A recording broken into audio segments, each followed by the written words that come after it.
all past sin has been erased. How could I ever repay you for the love you've shown to me if it had not been for you?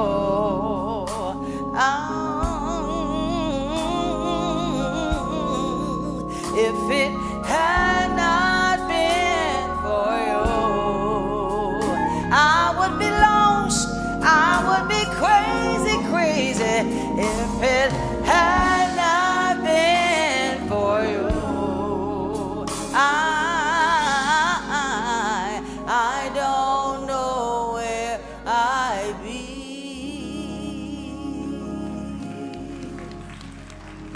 I'm so grateful. I thank all of you.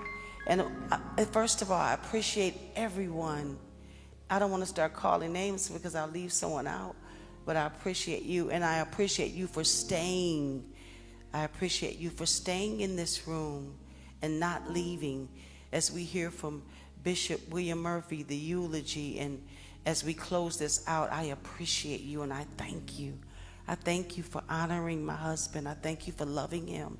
I thank you for supporting him. And I thank you for just being a part of his life in whatever role he played in your life. I thank God for that. My husband was just a great man. He was so wonderful. He was so loving. He wasn't perfect. He could be irritating at times. But he loved to talk. He loved to talk. The songs he wrote, even when we started recording with Witness, it was so many lyrics. And every time he would get Witness together, I don't care what, we had personnel changes, I don't care what Witness it was.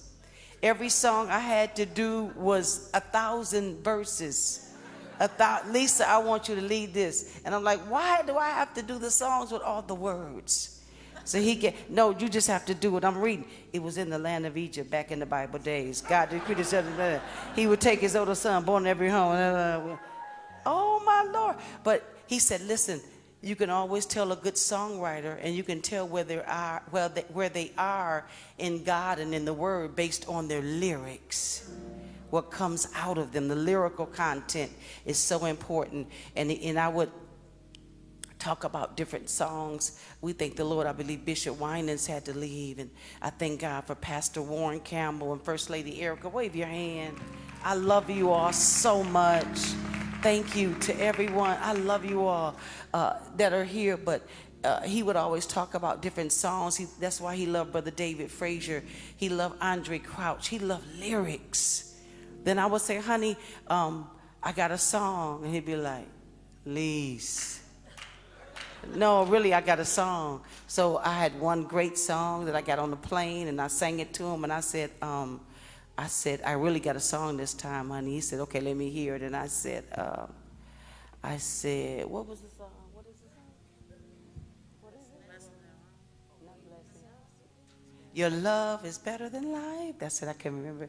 Better than life. Your love for me is better than life. And he said, okay, you got a little song. So I gave him the song, and he said, okay, we're going to record it. So I said, okay, great. So I got the studio, like, I'm getting ready to cut my song.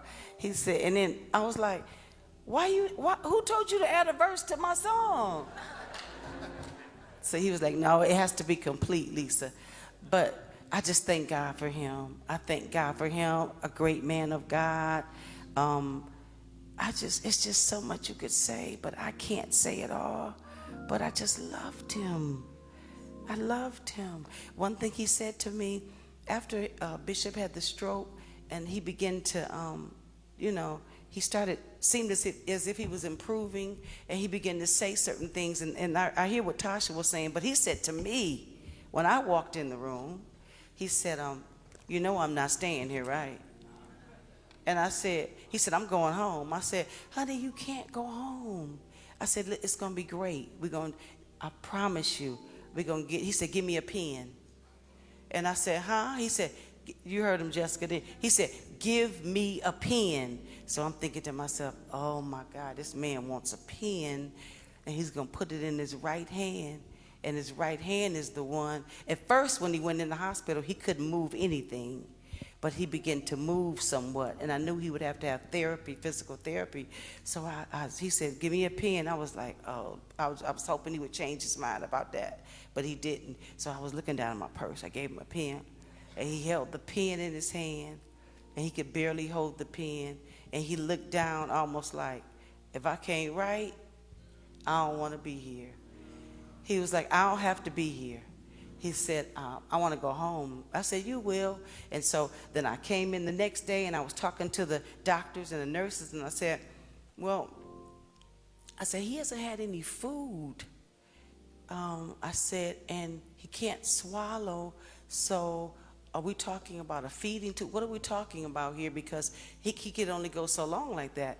And when I walked in, he looked up at me, he said, you talking too much. So I got those kind of remarks from him when he was talking, praise the Lord. But he also told me, he said, I'll never leave you nor forsake you. I'll never leave you nor forsake. That's what he said to me. I'll never leave you nor forsake. So I just thank God. I thank God for his heart, his compassion. I just thank God for him. And one last thing, before we read the obituary, it was just, he was so concerned about, for the movie for commission. That was a big deal to him. And I got to a place where I said, if you say commission one more time, I'm going to go over their house and slap them. No. All I heard was commissions. I said, I thought witness had drama, but praise the Lord. But it was just commission. He was just so concerned about commission, about, everything going on with commission. I love you all. I thank you. I thank everyone. Thank you, thank you, thank you for praying for us. Thank you for loving us. Thank you. I cannot say it enough. I thank God for my children. They stepped up. And can you just applaud Justin?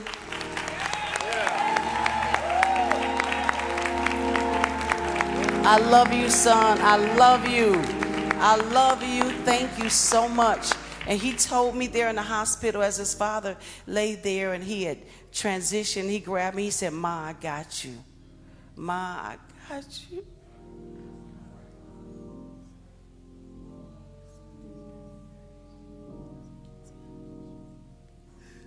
Oh, thank the Lord. I thank you all. Thank you so much.